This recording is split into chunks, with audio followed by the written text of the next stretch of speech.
As a result, Australia is also at war. It is feared that the Prime Minister has drowned. He has misled the Parliament. Welcome to the Political History of Australia podcast. Any boss who sacks anyone for not turning up the day is a bum. I will not be lectured by this man. Why won't you call an early election? Mate, because I want to do you slowly. I want to do you slowly. With your host, John Ruddick. Welcome to the Political History of Australia, Episode 14, The Big Man of Early Australia, John MacArthur. Last time, we reviewed the 2 years in New South Wales of the government getting out of the way under Acting Governor Francis Grose, and we saw gloom quickly morph into confidence. Political tension had also melted away as people were too preoccupied with getting rich, and because London had fused military and civilian leadership in Grose, as they assumed it would only be a temporary appointment before the official second governor arrived. Just prior to Grose becoming acting governor, there was a heated discussion back in England about whether this whole New South Wales project was a mistake that should be wound up. The criticisms were that New South Wales had been hugely expensive, and with seemingly no prospect of it being self-sufficient anytime soon, it would continue to be a drain on public finances. Critics argued New South Wales was an economic and a moral failure. It would be far cheaper, they argued, and far more humane to build modern prisons at home. A letter to the editor of the literary weekly Intelligencer summarised the complaints in 1791. Sir, you informed us on official authority that previous to the 18th of March, 1791, 2,029 convicts have been shipped from England for New South Wales. We also learned that prior to the 9th of February in the same year, the expenses of this establishment amounted to £374,000. Besides this sum, we are told of contingencies that cannot as yet be stated. We may safely affirm that the contingencies referred to make no trifling sum. 6 additional months fall now to be added to the account, and it is more reasonable to compute the total expenses up to this date at £600,000. Each of these unhappy persons has therefore cost this country £300 sterling, and supposing that on an average they survive transportation for 20 years, the total expenditure of each convict will at this rate amount to perhaps £1,500.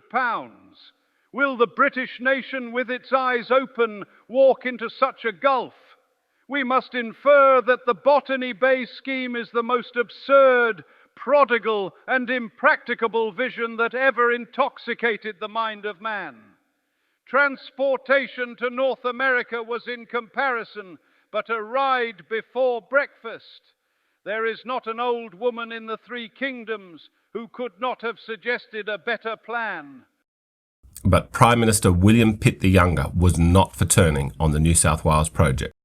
And thanks to Francis Grose, talk of abandoning New South Wales was also abandoned. So thank you, Francis Grose. Arthur Phillip had departed Sydney in December 1792, and then once back in England with a doctor's sickie letter, he officially resigned as governor in mid-1793. London then took 7 months to announce his replacement, and in early 1794, Captain John Hunter was formally announced as the second governor of New South Wales. We'll get to know Captain Hunter later in this episode. Governor Hunter would not arrive in Sydney for almost 2 years. That long delay may be because Arthur Phillip was lobbying for Philip Gidley King to be his replacement. But either way, Hunter was delayed because the ship that was going to sail him to New South Wales was badly damaged in a storm. These delays were beneficial. The longer New South Wales was free of an autocratic governor, the better. Hunter arrived in Sydney in September 1795, but Grose had by then returned to London in December 1794. So during that 9-month period before the arrival of Governor Hunter, Captain William Paterson stepped up to the role of acting governor. Paterson had been Grose's 2IC in terms of running the colony's military. Paterson, like Grose, merged the military leadership with the civilian leadership. London was fine with this arrangement as it was only an interim measure. David Collins, the Judge Advocate, describes the swearing-in of Captain Paterson as acting governor on the 13th of December 1794. The direction of the colony during the absence of the governor and lieutenant governor devolving upon the officer highest in rank then on service in the colony, Captain William Paterson of the New South Wales Corps, on Christmas Day, took the oaths prescribed by His Majesty's letters patent for the person who should so take upon him the government of the settlement. This officer, expecting every day the arrival of Governor Hunter, made no alteration in the mode of carrying on the different duties of the settlement now entrusted to his care and guidance. Acting Governor Paterson maintained the policies of Grose for his 9-month period as boss of New South Wales, and why wouldn't he? Paterson could see all the surging prosperity around him, plus Paterson had been a beneficiary of 100 acres at modern-day Paterson, and he was in on the officer's trade monopoly. So Paterson continued with the generous land grants, though London was starting to insist on just 2 convicts per farm, and that the farmers, not the state, should pay for the food and clothing of their labouring convicts. Luckily for laissez-faire New South Wales, Paterson was preoccupied with studying the plants of this new world during his frequent exploration treks around Sydney. The state of the colony at the beginning of the military interregnum is illustrated by the arrival of a Spanish scientific voyage of discovery around the world, what is known as the Malaspina expedition. These Spaniards spent a month in Sydney in 1793, and the locals rolled out the red carpet. One of the scientists aboard was the botanist to the King of Spain and a dear friend of fellow botanist Sir Joseph Banks. That scientist, Thaddeus Hunke, wrote a letter to Sir Joseph from Sydney Cove. On the 11th of March, 1793, having been driven away from New Zealand by an extraordinary storm, we beheld with unanimous delight the coast of New Holland, and the following day the ships approached Port Jackson. It is difficult to express the longing I felt in approaching and beholding land. I here express the public testimony of a grateful soul for the very extraordinary humanity and kindness with which the English in their new colony welcomed us, wandering vagabonds, Ulysses' companions. England, renowned throughout the world, which has left nothing untried, will also overcome with the happiest omens, by the most assiduous labour, and by its own determined spirit, the great obstacles opposing it in the foundation of what may one day become another Rome. After the departure of the Spaniards, Grose wrote to London. His Majesty's instructions respecting their reception I have executed to the utmost in my power, paying them every compliment and attention due to their rank and situation. I have the pleasure to report that on their leaving us, as well as on many occasions before their departure, they did not omit to give every testimony on their part on the satisfaction and gratitude they felt at the hospitality they had been treated with. While they were here, they lived amongst us, and in return, they twice invited the officers of the settlement to a public dinner on board the ships, on which occasion they received me with the distinction that is paid by them to their lieutenant generals. When the Spaniards had left Sydney, the leader of the voyage, Alexandro Malaspina himself, wrote home to Spain and privately forecast that New South Wales was an impending disaster that would embarrass the British. He described Sydney's land as ill-cleared, fields little worked, wretched houses, and everywhere the marks of oppression and disgust. But another aboard wrote how the British had, quote, transformed a rough and uncultivated country into a pleasant garden. It had been in existence for barely 5 years, and yet had the appearance of an old establishment. So the foreign reviews were mixed in the early days of Francis Grose's leadership. When Grose had first sailed into Sydney Harbour in early 1792, it was Lieutenant John MacArthur who greeted him off the ship, the start of a relationship that was equally short as it was beneficial for MacArthur. In fact, no one benefited more than MacArthur in terms of power, prestige and wealth from Grose's, yes, corrupt but very liberal administration. In the introduction to his excellent book, Man of Honour, John MacArthur, Michael Duffy writes, "The credit for the creation of Australia is widely shared, but the most important person among its founders was John MacArthur. It is true that other men had made the decision to settle New South Wales, and on a day-to-day basis, it was usually the governor who had the most power in the colony. But from the mid-1790s, Macarthur was always one of the next most powerful men and acquired an immense cumulative importance and influence. British politicians and public servants mattered, of course, but they came and went. All the governors left Sydney after a while, sometimes with Macarthur's help, but he remained. Duffy argues, and I agree, that Macarthur is the, quote, most important person in the first 3 decades of Australia. So who was John MacArthur? MacArthur's parents were poor Scots who had moved to southern England where they worked hard and built a decent business manufacturing linen and naval uniforms. They became modestly wealthy. John was born in 1766. The next day, his future wife of 45 years, Elizabeth, was born less than 40 miles away. John's mother died when he was 10, and in 1782, aged 14, he joined the British Army as the lowest ranked officer, which was better than being a regular enlistment and reflects his social standing.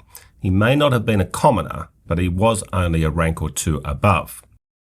MacArthur's regiment was formed to resist a potential French invasion of England during the American Revolutionary War, but that war ended 5 months later and MacArthur was discharged on half pay. He spent the next few years on a farm, and fortuitously for Australia, it was a wool farm. MacArthur was born with a commanding presence plus extraordinary self-belief. He'd had a good schooling but no further education. He read widely and for a while weighed up becoming a barrister. Across his long career, he would demonstrate both brains and street smarts. He would make great friends and great enemies. MacArthur possessed a remarkable power of persuasion. Twice he would be sent from New South Wales to London facing court-martial, but both times he'd wrangle pending disaster into triumph. While John was working on the wool farm, he married Elizabeth soon after she was found to be pregnant. She was the daughter of an educated and affluent farmer. So it was a shotgun wedding, but a faithful one and a fruitful one. Elizabeth was a pious Anglican, well, mostly anyway, with a puritanical work ethic.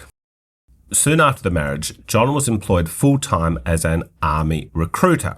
He was paid a commission for every sign-up, and that incentivised MacArthur to recruit hard.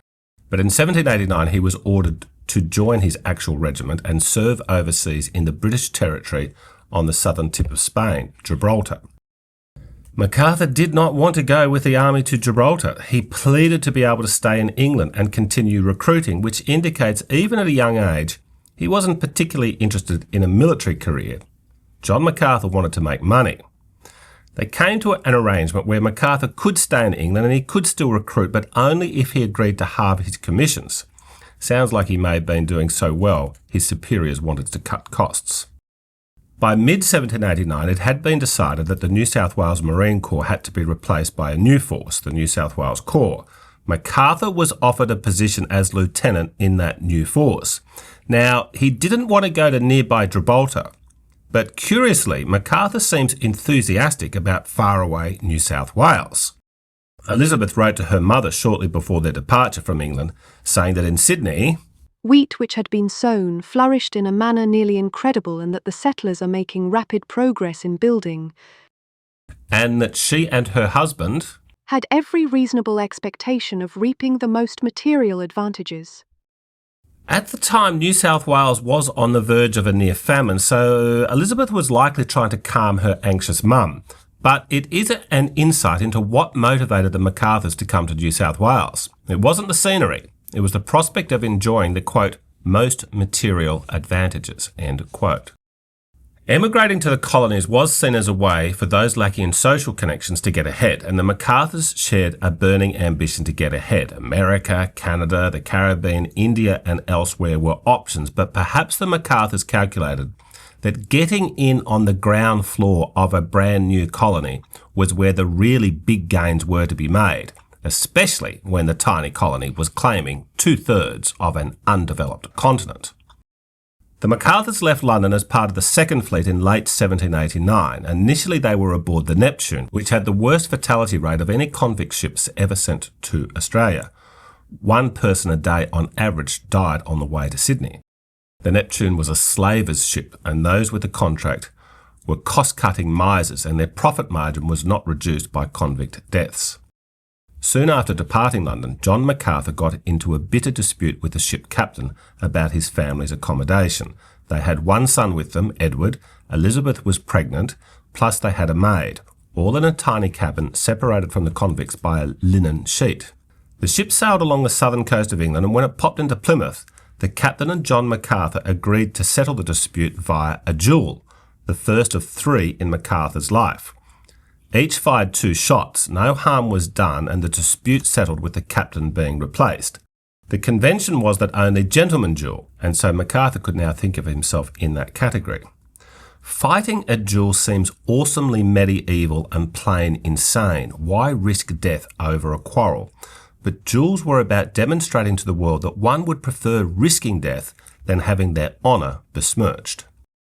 MacArthur was an officer but a junior one, and treated somewhere between a common sailor and part of the small elite on board the ship sailing for Sydney.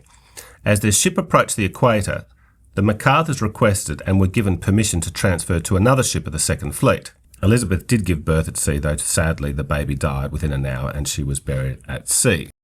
They arrived in Sydney in June 1790. John and Elizabeth MacArthur were 23 years old. They had 1 child with them, 7 more would follow. When they arrived in Sydney Cove, it was the worst of the starving time. Michael Duffy introduces the Sydney Cove the MacArthurs arrived in. The British government had given almost no thought to the needs of the free society that should soon begin to grow alongside the prison. There was no treasury, no currency, and the legal arrangements were primitive. David Collins, a Marine officer, had been appointed Judge Advocate, the colony's principal legal officer. He had no legal training. The potential for conflicts of interest and confusion were extensive. The courts consisted of the Judge Advocate and 6 military or naval officers, an arrangement that would create enormous problems once the activities of the corps brought its members or their foes before the court. Nowhere in Phillip's planning was there allowance for commercial buildings around Sydney Cove. New South Wales was perfect for a man with big ambitions like John MacArthur, who must have looked around and thought, "This place is perfect. It'll rise from its wretched state and I'll rise with it." Elizabeth had had a horrid time on the ships coming out, but she too arrived mostly with optimism, writing, "On my first landing, everything was new to me. Every bird, every insect, flower, etc. In short, all was novelty around me and was noticed with a degree of eager curiosity and perturbation." MacArthur's job was to supervise the troops who were guarding the storehouse and the other official buildings. The New South Wales Corps had 6 officers in its initial detachment. MacArthur, as a lieutenant, was ranked 5th, so he was a reasonably senior figure in the colony. He became friends with officer and the best journal writer, Watkin Tench. The MacArthurs were invited to dine on several occasions with Governor Phillip at Government House, initially at least. The relationship between the Governor and MacArthur had a heated moment where MacArthur was threatened with arrest by Governor Phillip over some dispute regarding permits for some alcohol that had arrived on a trading ship. MacArthur, never one to cower before authority, snapped back at Governor Phillip. "Sir, you may please yourself. You are the first officer that threatened me with arrest. And I give you my word of honour, if I am put in arrest, I shall require a full and sufficient explanation of the cause before I consent to sit quietly down under such a disgrace." So MacArthur was an alpha male. Phillip backed down. MacArthur wasn't arrested, and Governor Phillip patched things up by granting the MacArthurs a huge leasehold in what is now George Street, the main street of Sydney. A year after arriving, the MacArthurs moved to where the real action now was, the emerging breadbasket of Parramatta. It was June 1791. Governor Phillip himself was at the time more frequently at Parramatta than Sydney Cove. But MacArthur cannot have been too impressed with what he saw at Parramatta. Governor Phillip was giving away land grants to ex-convicts and discharged regular troops, but Phillip continued to refuse land to officers such as MacArthur. When the Marines of the First Fleet were told that they were being replaced by the New South Wales Corps, Governor Phillip told the regular Marines, plus the junior officers, that they were welcome to discharge from the military, stay as free settlers, and if they did, they would be given free land. But the senior officers of the Marine Corps were still denied that generous offer. An especially long, big war was brewing with the French, and Britain needed its top military men back home. There was, however, a notable exception. George Johnson was an officer who arrived on the First Fleet, but Governor Phillip exempted him from being sent home. Phillip described Johnson as the quote-unquote most deserving officer of the original force and invited him to stay, join the incoming New South Wales Corps with a few of his best men, and share his local knowledge. Johnson accepted and was promoted to captain. Now, I know there's a lot of names floating around in this series, but we need to keep an eye on George Johnston because it is he, along with John MacArthur and future Governor William Bligh, who are the three lead protagonists in the coming Rum Rebellion in 1808. After a few months at Parramatta, the MacArthurs returned to Sydney Cove, where John was now in charge of a regiment of 60 men. Elizabeth preferred being in Sydney, as there were more ladies now arriving in the colony.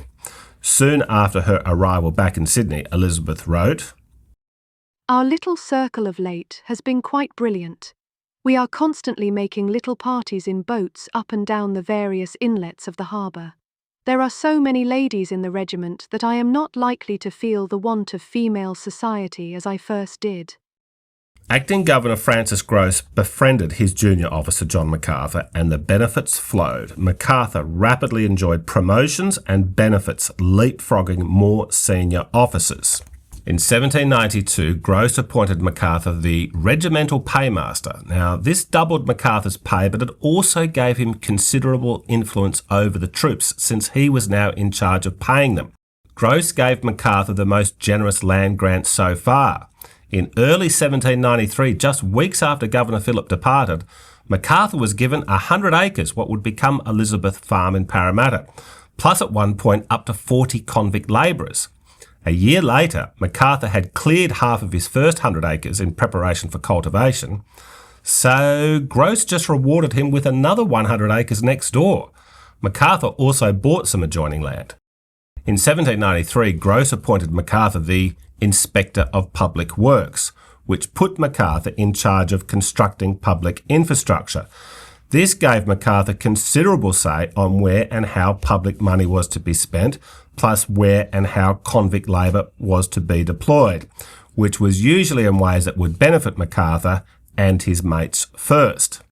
That same year, Grose appointed MacArthur the Commandant of the Parramatta District, which extended to the flourishing Hawkesbury River settlements. MacArthur was now boss of over half the convicts and most of the farms. David Collins wrote in his journal about this appointment. The Lieutenant Governor, therefore, his presence being required at Sydney, the headquarters of his regiment, and the seat of the government of the country, deputed this trust to Lieutenant John MacArthur of the New South Wales Corps. The superintendents, storekeepers, overseers and convicts at the two settlements being placed under his immediate inspection. When MacArthur was almost court-martialled, Acting Governor Grose stepped in and made that nuisance go away. MacArthur was also likely the chief financial beneficiary of the officers' trade cartel. He was certainly seen as a ringleader. And when Grose returned to London, he lobbied to have MacArthur promoted to captain. So, in summary, John MacArthur was the Eddie Everywhere of the early colony. Acting Governor Grose referred to MacArthur as his, quote, counsellor, and that MacArthur had a, quote, old head on young shoulders. In 1793, John MacArthur wrote to his brother back in England. The changes we have undergone since the departure of Governor Phillip are so great and extraordinary that to recite them all might create some suspicion of their truth. From a state of desponding poverty and threatened famine, that this settlement should be raised to its present aspect in so short a time is barely credible. The historian Manning Clark describes in fascinating detail the quickly accumulated wealth of John MacArthur in late 1794. By then, he had a farm of nearly 250 acres at Parramatta, of which 100 were under cultivation. He had sold £400 worth of his produce that year and had 1,800 bushels of corn in his granaries. He had 20 acres of fine wheat growing and 80 acres prepared for Indian corn and potatoes. Of livestock, he had a horse, 2 mares, 2 cows, 130 goats, 100 hogs, and poultry of all kinds in the greatest abundance. His table was constantly filled with wild duck and kangaroo, the dogs killing 300 pounds weight a week. He had built a most excellent brick house, 68 feet in length and 18 feet in breadth, consisting of 4 rooms, a large hall, closest, and a cellar with a kitchen, servants' apartments, and other necessary offices adjoining. The house was surrounded by a vineyard and gardens of about 3 acres, the former full of vines and fruit trees, and the latter abounding with most excellent vegetables. As the farm was conveniently near the barracks, MacArthur could without difficulty attend to the duties of his profession. John and Elizabeth would expand and reside in that elegant house for the remainder of their long lives, bar when John was back in London fighting legal charges, and then in the 1830s when a widowed Elizabeth resided mostly at Clovelly by the beach. That 1793 house is the oldest surviving home in Australia and remains a popular museum. When Grose departed for England, he left a note for John Hunter, who would arrive in 9 months as the official second Governor of New South Wales. The note stated, "The colony is at this time in so flourishing a state, and the officer I leave to command every way so capable of the duty of it, that no evil consequences can possibly attend my going away." Gentlemanly Grose paid tribute to Governor Phillip as being responsible for the recent success. Quite laughable. So everything was flourishing and nothing more than the Macarthur family. In less than half a decade, John MacArthur had lifted himself to the status of a colonial gentleman. But he was just getting going. Grose left in 1794 and the temporary acting governor was temporarily replaced by acting Governor Paterson, and things just kept going along swimmingly. But then, on the 7th of September 1795, Captain John Hunter arrived, and things now did abruptly change. So, who was Captain John Hunter?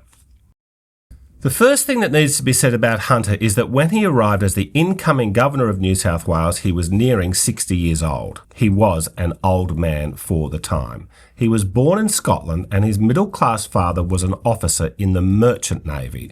Aged 8, young John began expressing a desire for a life at sea, like his dad. So Dad took him on a trip to Norway, where the ship was wrecked along the coast. Dad and son survived, but it would not be John's last shipwreck. John had a good education at the University of Edinburgh. He considered a career in music and then even in the clergy, but the sea was irresistible and he dropped out of university to join the Royal Navy just before the outbreak of the 7 Years' War in the 1750s. John Hunter would spend the next half-century in the Royal Navy. Like a youthful James Cook, Hunter joined as a lowly captain's servant, and also like Cook, Hunter was one of the talented few who, at the war's end, the Navy asked to stay on in a full-time capacity. Between the 7 Years' War ending and the American Revolutionary War starting, Hunter served in the West Indies and then the East Indies, striving to get promoted along the way. By the end of the war in America, Hunter finally became a first lieutenant. It had taken him decades to get a serious promotion, but from this point they would come quite swiftly. A few years later, Hunter was given command of the HMS Sirius, the flagship of the First Fleet, preparing to depart for Botany Bay. When Governor Phillip first sailed into Sydney Harbour, it was with Captain Hunter at the helm of that ship. It was Hunter who led efforts to explore the nearby coastline after the settlement was founded in Sydney Cove. In October 1788, Governor Phillip sent Hunter to Cape Town to resupply, and Hunter did so via a circumnavigation, going across the Pacific and then across the Atlantic to pop into Cape Town and then come back to Sydney Cove via the Indian Ocean. Remember when Major Robert Ross was sent by Governor Phillip to Norfolk Island, but his ship, the HMS Sirius, was shipwrecked? Hunter had been the captain of that ship. Perhaps that's why Phillip had lobbied against Hunter being promoted to governor. Hunter was court-martialed for that disaster and so returned to London in mid-1792. He was honourably acquitted, and that acquittal made it possible for Hunter to resume his upwardly mobile naval career. But perhaps he shouldn't have been acquitted. It wouldn't be the last ship he would captain and wreck. After the acquittal, Hunter then served in the Royal Navy as the French Revolutionary Wars broke out. Arthur Phillip formally resigned as New South Wales Governor in mid-1793, and a few months later, Hunter applied for the role. And after waiting a few more months, he was given the commission to be the second Governor of New South Wales. Hunter arrived in Sydney in September 1795, and 4 days later was officially sworn in, with Governor Hunter relieving acting Governor Paterson. So New South Wales is now back to where it was in late 1792. A lifelong Royal Navy officer was running New South Wales. The big error London made for the first 4 times was to send New South Wales a governor from the Royal Navy.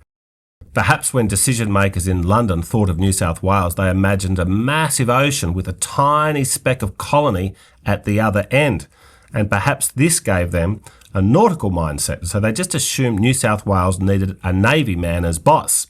It was a misguided strategy. Francis Grose, an army man, was better than all of the first 4 governors, and then Lachlan Macquarie, another army man, arrived in 1810, and he did restore order and basically ended the bureaucracy's war against prosperity. After Governor Macquarie, London got the message and no more naval governors were sent to New South Wales. The next 6 governors after Macquarie, until the advent of democratic elections in the 1850s, were all army men. The thing to understand about the Royal Navy is that it is older than the British Army and obviously much older than the Royal Air Force. The origin of the Royal Navy was the defence of the monarchy in the mid-1500s. That's why it's still called the Royal Navy. The origin of the British Army, on the other hand, was a century later. Its founding purpose was to defend the Parliament during the English Civil War, and that is why it is not known as the Royal Army. The Royal Navy is therefore the most elite branch of the British military, the senior service. And still to this day, in the UK and Australia, the Navy outranks the Army and the Air Force when it comes to protocol and ceremony. Historically, the Navy emphasised strict hierarchy and obedience due to the demands of shipboard life and its cultural origin, while the Army tended to be more pragmatic and adaptable in its operations. Army officers understood life on land. So John MacArthur, in September 1795, is the unofficial big man of New South Wales, but the official big man is newly arrived Governor Hunter. Hunter had never run anything in his life beyond a highly regimented ship.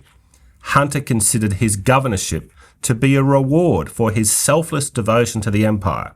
It was to be, he hoped, his well-deserved victory lap that would involve a lifestyle of what he described as a dream of comfort and satisfaction as he wound down for retirement. Poor old Governor Hunter did not know what was coming. Hunter would remain the Governor of New South Wales for just under 5 years, and when he was recalled to London in 1800, he wrote, "I could not have had less comfort, although I would certainly have had greater peace of mind had I spent the time in a penitentiary."